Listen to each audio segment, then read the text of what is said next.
Election করলে under election commission থাকে, election যখন অ্যানাউন্স হয়, কিন্তু এখন ইলেকশন অ্যানাউন্স হয়নি। ইভেন একটা কথা আছে না, বাসির চেয়ে কঞ্চি বড়। সেন্ট্রাল ইলেকশন কমিশনকে বেশি বসিয়ে রেখে এখানে যিনি সিইও স্টেটের থেকে যিনি গেছেন, যিনি যার বিরুদ্ধে অনেক কিছু অভিযোগ আছে, সেগুলো সময় হলে বলবো, এখন বলছি না। আশা করি তিনি বেড়ে ফেলবেন না, মানে ওভার রিয়াক্ট করবেন না।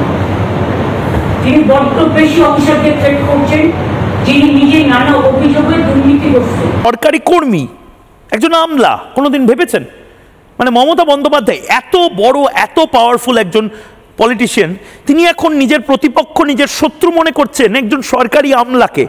শান্তনু ঠাকুর তাও কেন্দ্রীয় মন্ত্রী, মতুয়া মহাসংঘের এত বড় নেতা, মানলাম রাজনৈতিক প্রতিপক্ষ, কিন্তু একজন সিইও মমতা বন্দ্যোপাধ্যায়কে ক্রমশ এই পলিটিক্যাল নার্ভের ফাইটটা ডাহা ফেল করছেন। সিইওকে আজকে যে ভাষায় ধমকিয়ে চমকিয়ে মমতা বন্দ্যোপাধ্যায় একটা বার্তা দেওয়ার চেষ্টা করলেন, প্রতিপক্ষই মনে করে ফেললেন, অবিস্মরণীয়।